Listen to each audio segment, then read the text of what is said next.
The special education referral process is a big process. Picture a parent being part of an evaluation process with their child, and they're concerned about whether their child might have a disability or not.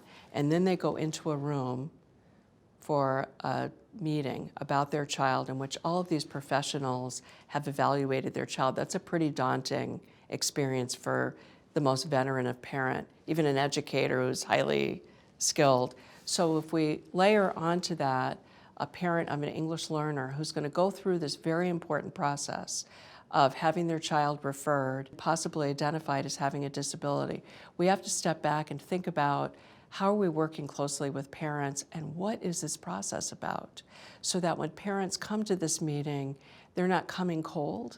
And when research has been done about that IEP or special education referral process, oftentimes what we find is that parents of second language learners are unfamiliar with the process of a referral, may not have the language, not just in English, but the specialized language that's used in this referral and evaluation process, and may be quite passive in the process.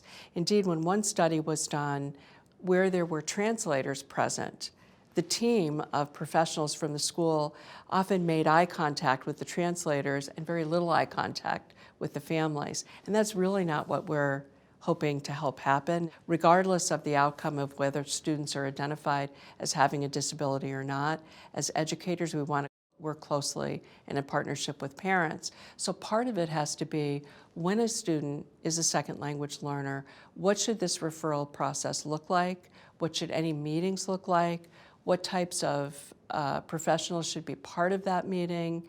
How do we help support parents through that process? And of course, how do we help team with parents?